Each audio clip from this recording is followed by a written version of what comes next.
Assalamualaikum warahmatullahi wabarakatuh. Bagaimana kabar kalian hari ini? Ibu berharap semoga semua dalam kondisi sehat sehingga kita bisa belajar sama-sama dalam mata kuliah komputer 1. Baik, pada hari ini kita akan membahas terkait dengan open coding atau pengkodean terbuka. Nah, itu Anda bisa lihat di layar, ada tumpukan kertas, ada juga coretan-coretan dari hasil wawancara. Nah, pada saat kita melakukan penelitian, khususnya penelitian kualitatif, pasti kita berinteraksi, pasti kita bekerja dengan banyak sekali data. Semakin banyak data yang kita kumpulkan, tentunya akan menghasilkan penelitian yang lebih komprehensif dan hasil yang lebih baik. Namun, untuk mengolah data itu, tentu kita harus punya rencana tersendiri. Kita harus punya skill tersendiri. Kita tidak mungkin tumpukan hasil wawancara, kertas-kertas seperti yang kelihatan di layar, kita baca satu persatu, kemudian kita perlu decoding satu persatu, kemudian dianalisis sampai ketemu hasilnya seperti apa. Tentunya itu bukan pekerjaan yang mudah untuk dilakukan. Juga cukup memakan waktu. Sehingga dalam melakukan coding, kita bisa memanfaatkan software nantinya. Tapi tentu saja software itu hanya sekedar alat. Bagaimanapun dalam proses pengkodingan, peneliti dalam hal ini memegang peranan penting untuk membuat coding sesuai dengan konsep atau variabel-variabel yang ditelitinya. Nah, oleh karena itu, sebelum kita membahas terkait dengan software yang digunakan dalam analisis data kualitatif, ada baiknya kita untuk mempelajari terkait dengan pengkodean. Pengkodean pertama yaitu disebut sebagai open coding atau pengkodean terbuka. Apa itu kode? Apa itu pengkodean? Dan apa itu yang dimaksud pengkodean terbuka? Akan kita pelajari pada pertemuan pagi hari ini. Kode secara kata atau secara frasa pendek memuat esensi dari suatu segmen data. Kemudian pengkodean itu merupakan aktivitas atau kegiatan memberi kode terhadap setiap segmen-segmen data atau setiap bagian dari data. Open coding atau pengkodean terbuka adalah proses merinci, menguji, membandingkan, melakukan konseptualisasi, dan melakukan kategorisasi. Nah, ini adalah hal-hal yang kita lakukan pada saat open coding di tahap awal. Kemudian secara umum ada beberapa tahapan pengkodean. Yang pertama tentu saja kita butuh data supaya bisa melakukan coding, karena yang dikode itu adalah datanya. Sehingga di tahap awal kita lakukan adalah mengumpulkan data atau data collection yang didapatkan dari hasil yang pertama observasi, gitu, kemudian interview, dan visual material review. Setelah data kita peroleh, baik itu data berdasarkan observasi, interview, maupun visual material review, yang kita lakukan adalah melakukan open coding atau pengkodean terbuka. Di open coding ini ada dua kegiatan umum yang biasa kita lakukan. Yang pertama adalah conceptual labeling dan yang kedua adalah categorizing.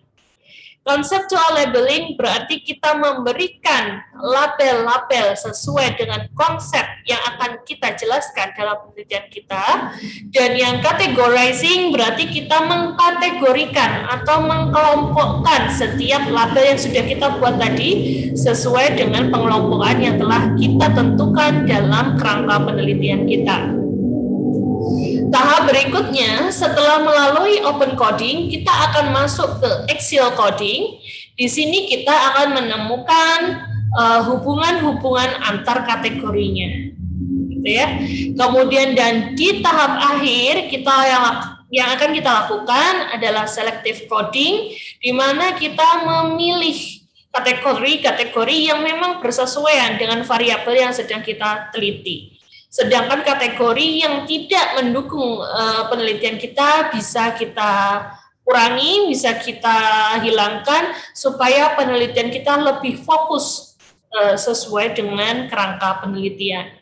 Dan jangan lupa di bagian selective coding kita juga memeriksa konseptualnya seperti apa. Apakah sudah sesuai, apakah sudah mendalam, apakah cukup untuk menjawab rumusan masalahnya atau seperti apa. Itu kita bisa lakukan di bagian selective coding.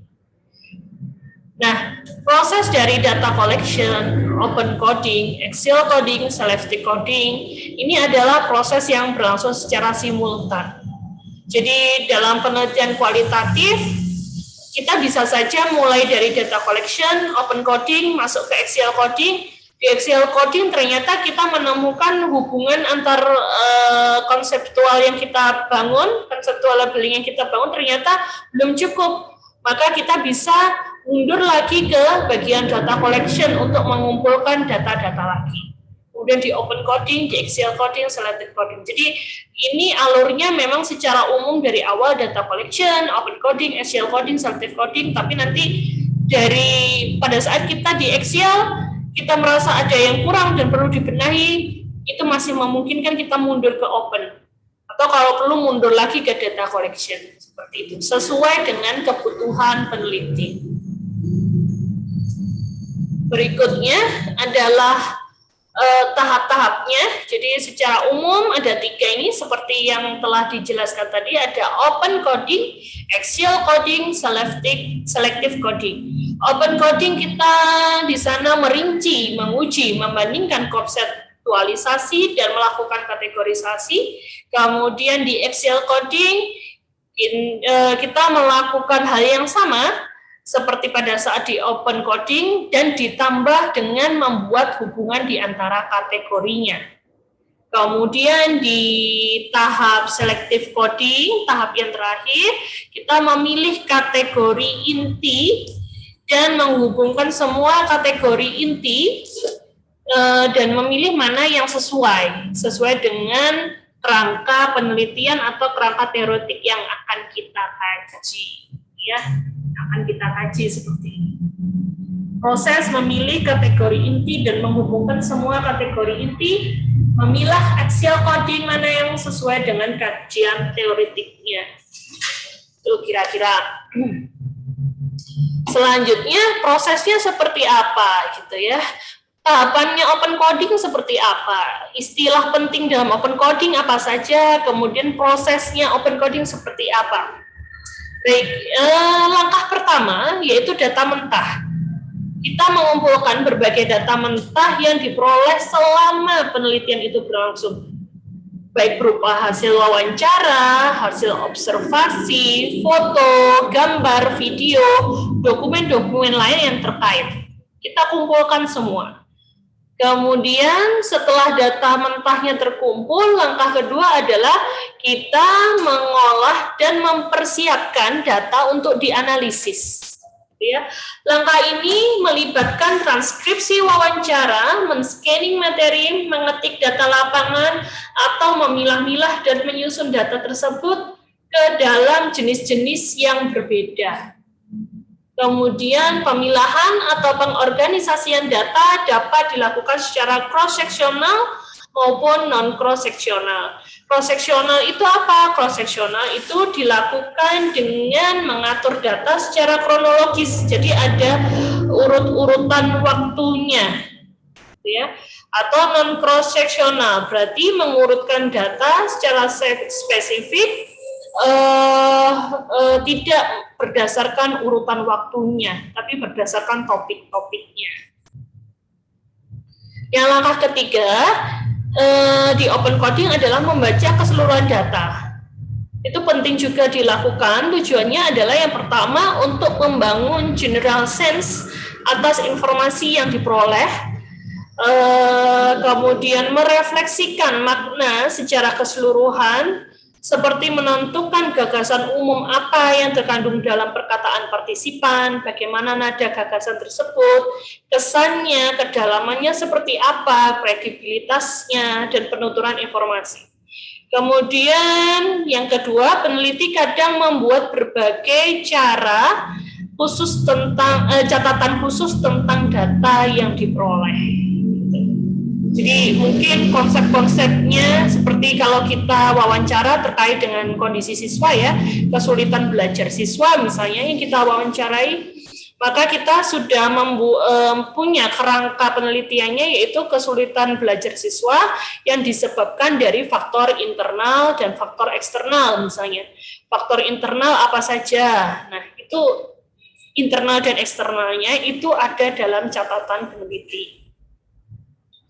Kemudian langkah keempat, menganalisis lebih detail dengan mengcoding data. Coding di sini berarti proses mengolah materi atau informasi menjadi segmen tulisan sebelum memaknainya lebih lanjut. Proses coding sendiri meliputi yang pertama adalah mengambil data yang dikumpulkan, kemudian yang kedua adalah mensegmentasi kalimat atau paragraf dalam kategori-kategori khusus, dan yang terakhir adalah melabeli kategori dengan istilah-istilah khusus yang didasarkan pada bahasa, gitu ya, didasarkan pada bahasa atau istilah yang benar-benar berasal dari partisipan. Kemudian istilah-istilah penting dalam coding ini ada yang pertama ada kategori atau konsep itu. Kemudian ada dimensi atau subkategori, kemudian ada indikator. Jadi yang paling atas, yang paling besar itu ada kategori atau konsep. Itu misalnya konsep pemecahan masalah, konsep berpikir kritis, ada konsep pemecahan masalah, berpikir kritis, ada konsep macam-macam dalam bidang pendidikan matematika sesuai dengan penelitiannya masing-masing. Kemudian di bawahnya konsep itu ada dimensi atau subkategori, dan di bawahnya dimensi ada indikator, gitu ya. Jadi kalau tadi indikator pakai kategori konsep pemecahan masalah, indikator pemecahan masalah apa saja. Jadi ada indikator. Indikator adalah ciri-ciri khusus yang menjelaskan terkait dengan konsepnya.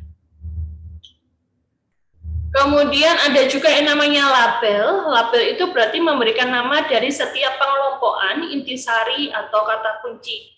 Itu gampangannya contohnya adalah sayur, telur, daging, sapi, ikan. Diberikan label sebagai makanan bergizi. Cimol, lidi-lidian, seblak, labelnya adalah makanan tidak bergizi.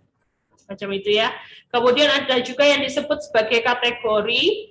Kategori itu adalah konsep-konsep yang sifatnya abstrak yang digunakan dalam penelitian kualitatif. Ada contohnya praproduksi, produksi, dan pasca produksi.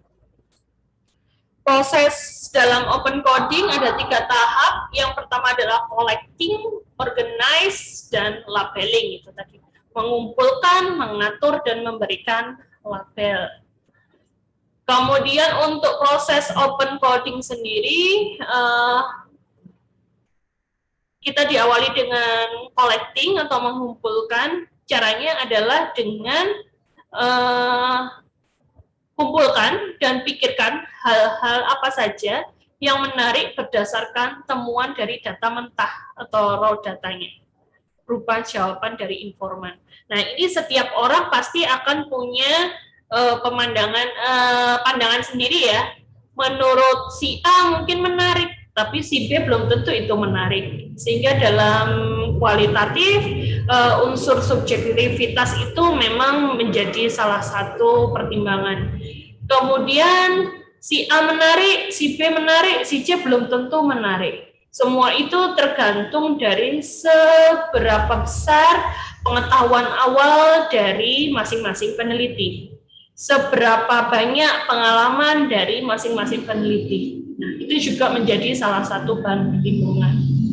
Dan di situ dijelaskan bahwa proses ini adalah proses yang tidak linear, is a non-linear process. Jadi antara notice, collect, analyze ini bisa berlangsung berkali-kali dalam analisis data kualitatif. Semakin sering siklus ini kita lakukan, maka hasil analisis kita akan semakin bagus. Gitu ya. Seperti yang tadi dijelaskan di awal, kita bisa aja dari open coding, axial coding, selective coding, balik lagi ke dari selective balik lagi ke axial, bisa. Balik lagi ke open, dari open maju lagi ke axial, dari axial ternyata ada yang kurang, balik lagi ke open, itu bisa. Bisa semacam itu. Baik, berikutnya organize. Di tahap ini, di tahap organize, kita memecah data, menemukan hubungan dengan melihat persamaan dan perbedaannya, kemudian menemukan tema dari data yang dikumpulkan. Dan yang terakhir, menandai bagian-bagian penting dengan label atau kode tertentu. Situ ada contohnya, seperti ini. Interviewernya bilang, tell me about teens and drug use. Gitu. Kemudian respondennya bilang, I think teens use drug as a release from their parents. Kemudian, well, I don't know, I can only talk for myself. Nah, itu sebagai experience-nya, yang di atas sebagai act-nya. Ditandai tadi. Peneliti yang memberikan tanda, oh ini masuk di experience. Gitu. Kemudian untuk proses open coding, yang pertama itu adalah labeling. Labeling adalah mengabstrakkan, bukan yang pertama ya, ini proses berikutnya dari open coding setelah proses sebelumnya, yaitu organizing, kita perlu labeling. Labeling adalah mengabstrakkan konsep menjadi label. Ya, di labeling ini kata-katanya dari data, dan kodenya dibuat oleh peneliti. Jadi ini di kata-katanya di data kan ada kata experience, maka kita membuat label experience juga. Di datanya ada kata-kata drugs, labelnya kita peneliti membuat drug talks, semacam itu. Kemudian tabel dalam open coding kurang lebih semacam ini. Tabel awal ini, kolom pertama berisi raw data atau data mentah. Kolom kedua berisi preliminary codes di kode-kode awalnya. Yang terakhir adalah final code atau kode terakhirnya. Gitu ya. Yang di raw data berisi hasil wawancaranya siswa, semacam itu. Hasil wawancara bersama siswa. Kemudian di sini kan ada kata-kata I'm not even 55, semacam ini.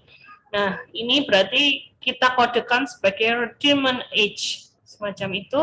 Kemudian begitu seterusnya, kode awal ini kita bisa peroleh dari kata-kata yang muncul di raw data, itu boleh. Final code ini adalah kode yang kita hubungkan dengan konseptual yang kita tergantung dengan variabel yang kita teliti. Nah, ini saya punya contoh, ini paragraf yang sangat panjang begitu ya. Nanti bisa dicoba di rumah masing-masing. Anda bisa menghasilkan kode apa dari teks ini. Kodenya apa saja. Caranya yaitu seperti tadi, tandai dari sekian banyak teks ini, tandai mana yang penting. Anda tandai. Misalnya di kalimat pertama itu ada, Anda berada dalam sebuah restoran yang cukup mahal dan populer.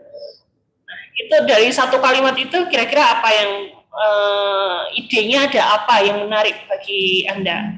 Bisa jadi antara Anda dan teman Anda menentukan hal menarik dari satu kalimat ini udah beda. Teman Anda bisa bilang, ini yang menarik restoran. Atau ada teman yang lain yang bilang, oh ini yang menarik adalah mahalnya. Teman yang lain bilang, ini yang menarik adalah populernya. Nah itu bisa nanti kode dari masing-masing mahasiswa bisa berbeda. ya. Nanti dicoba ya di rumah untuk dikerjakan pekodanya dan bisa dikumpulkan. Nah, untuk penemuan dan penamaannya, di situ ada beberapa hal. Yang pertama, memperhatikan secara seksama. Kita kalau mau balik ke teksnya yang sebelumnya, memperhatikan secara seksama, itu kita bisa lihat. Anda memperhatikan wanita tersebut sedang memperhatikan serius sekeliling dapur. Oke, yang ini ya. Di sini ada kata-kata perhatian, memperhatikan. Nah, ini sering sekali kata-kata ini muncul. Kelihatannya ia memperhatikan lagi, memperhatikan. Nah, ini banyak sekali kata-kata perhatian yang muncul di teks itu. Nah, di sini kita kodekan sebagai perhatian. Kemudian untuk subkategorinya, sebelum ke subkategori, di konsepnya adalah konsep pengatur makanan. Kemudian kategorinya ada mengamati, memantau, membantu, melihat jadwal, memberikan informasi. Jadi kegiatan-kegiatan yang terkait dengan pengatur makanan yang diceritakan dalam paragraf itu tadi, disampaikan di paragraf. Subkategorinya ada frekuensi di sana, sering sekali, sering, jarang, jarang sekali, durasinya lama, sebentar, dan seterusnya. Gitu ya. Jadi mulai dari yang awal itu konsep, paragraf ini ceritanya tentang konsep terkait dengan pengatur makanan di restoran. Gitu. Kemudian kegiatannya apa saja untuk mengatur makanan itu, mulai mengamati, memantau, membantu, melihat jadwal, memberikan informasi, dan seterusnya, baru masuk ke subkategori yang berisi frekuensi, durasi, dan dimensi cara. Anda bisa lihat-lihat nih di slide yang ini dan dicocokkan sama slide sebelumnya.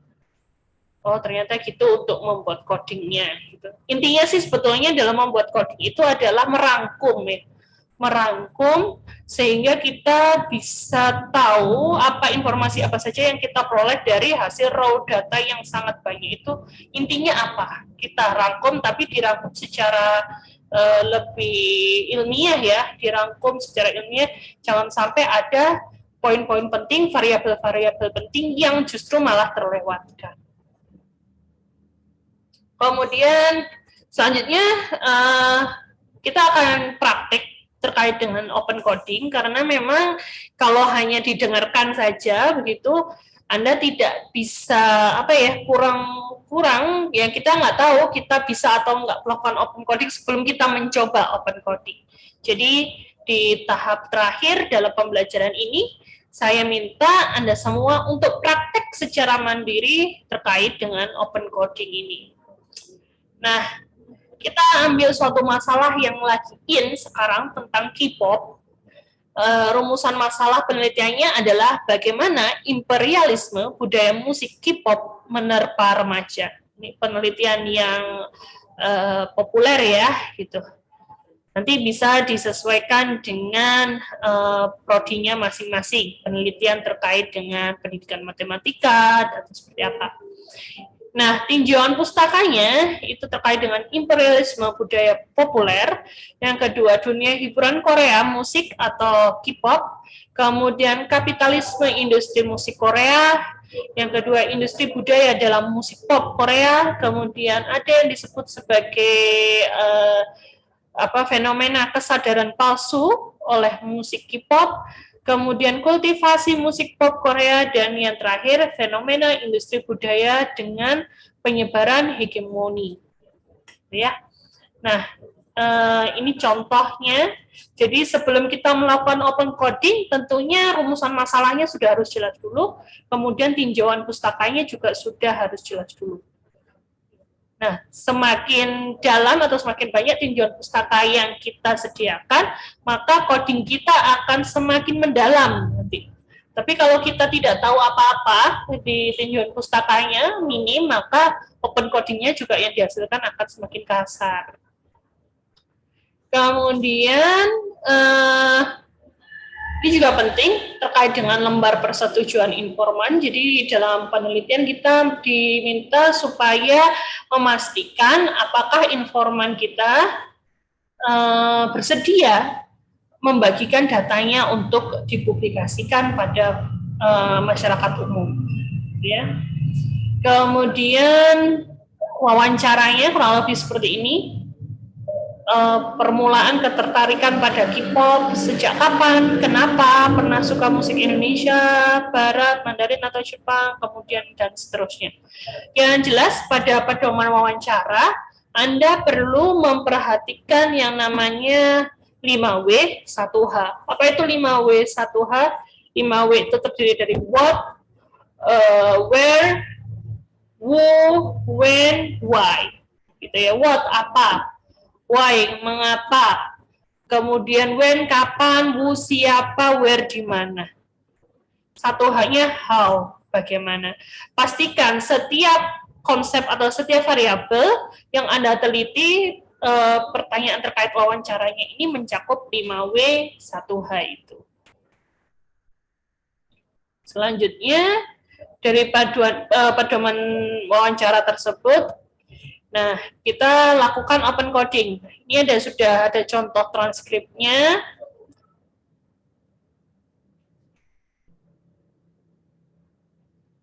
Pertanyaannya adalah,